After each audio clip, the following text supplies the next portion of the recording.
Kapag may fiesta, siguradong masarap ang handa. Lechon, menudo, buko salad, leche flan.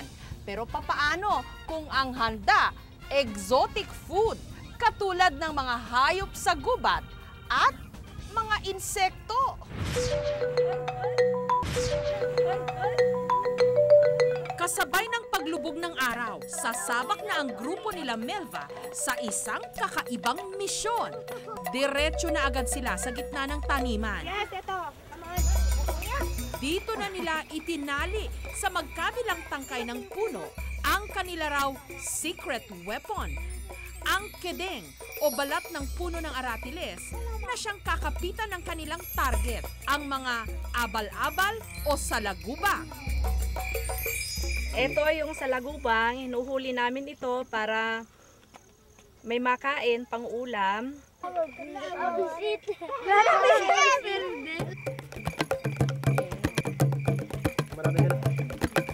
Pero ang mga nahuling abal-abal nila Melva, hindi raw muna nila titirahin.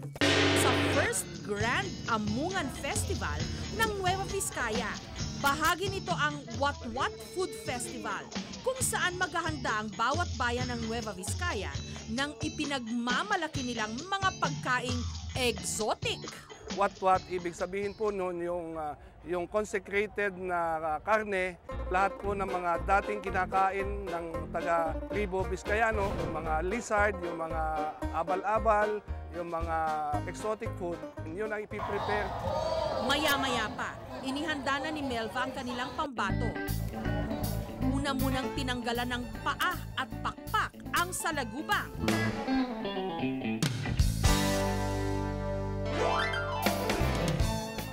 Hinugasan, inilagay sa palayok,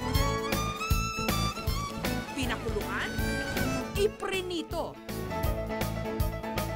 Handa na ang malulutong na fried abal-abal. Habang ang ibang bayan naman, abalang-abala rin sa pagluluto ng kani-kanilang special recipe. Ang panlaban ng bayan ng Bagabag, abuos o iginisang itlog ng langgam. Tikman nyo itong masarap at malinamnam na buos. Ang inihanda naman ng bayan ng Aritao, tateg o coconut beetle. Ang specialty namin, ang tatag. Sa bayan naman ng Alfonso Castañeda, prinitong tukak o palaka. Tikman nyo, malinamnam na palaka. Sarap!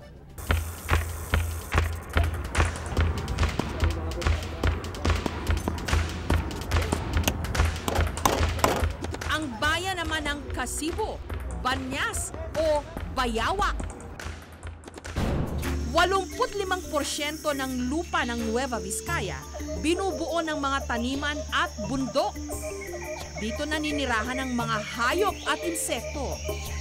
Kaya tila natural lang na ang mga ito rin ipinanlalaman tiyan at pinagkakakitaan. Dito sa kainan sa baryo, sa bayan ng Aritao, dinarayo ang mga luto ng 48 anyos na si Mang Jerry. Ang kanyang specialty, sarsyadong abal-abal o salagubang at adobong tukak o palaka.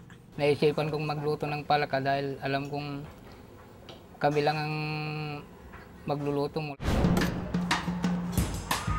40 pesos kada order ng sarsyadong abal-abal. 65 pesos naman ang isang serving ng adobong palaka. Lagi kong ino-order yung exotic food kasi mangilan-ngilan na pagkain itong palaka dito sa Aritao. Mahirap kasi humuli eh. Parang pag kinagat mo malutong tapos na, parang may lumalabas na juices sa loob niya. Maging ang ibang bansa, meron ding ipinagmamalaking exotic food. Deep fried. Sa Los Angeles, Amerika, meron din silang festival para sa exotic worm. Welcome to the first Grand Amungan in Nueva Vizcaya. Formal nang sinimulan ang pagdiriwang. Pinakamasarap na napoy.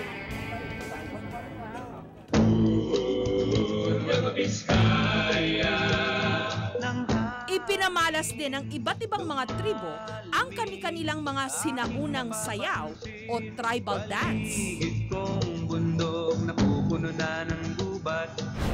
Pero ang pinakahinintay ng lahat, ang ipinagmamalaking mga exotic food ng Nueva Vizcaya. Give us this day our daily bread and forgive us our sins as we forgive those who sin against us. Well, kung hindi ko titingnan, parang isda rin na iminix na ginisa. Ayon kay Dr. Luz Viminda Ragpa, nutritionist, masustansya ang exotic food. Rich siya ng protein and calcium saka phosphorus. Pero hindi nga lang daw lahat pwedeng kumain nito. Meron kasi na mga may allergy.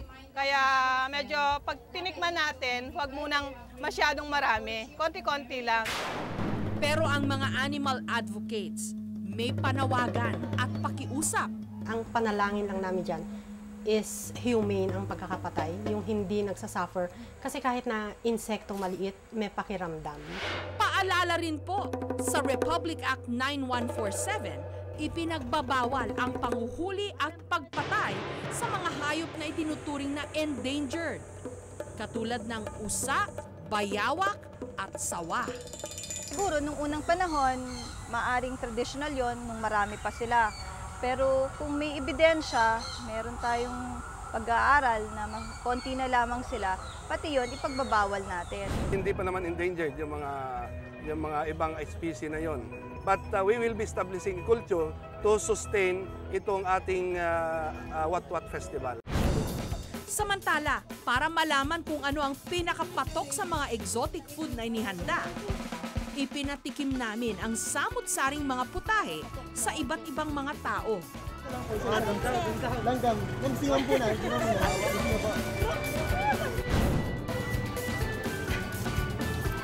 Okay, sarap. Masarap. Abal-abal. Talagubang din po. Itong bayawak the best. Talagubang. Yan. Exotic foods pala. Ang hatol ng inampalan, abal-abal. It's being celebrated in our tribe. Si Henrik, tiga Denmark, nagpunta pa rito sa Pilipinas para masaksihan ang pagdiriwang na ito. Hinamon namin siyang mag-food trip. Alright. Here goes nothing.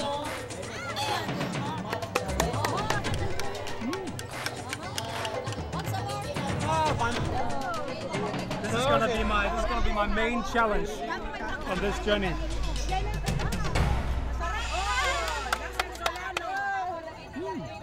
It's very good.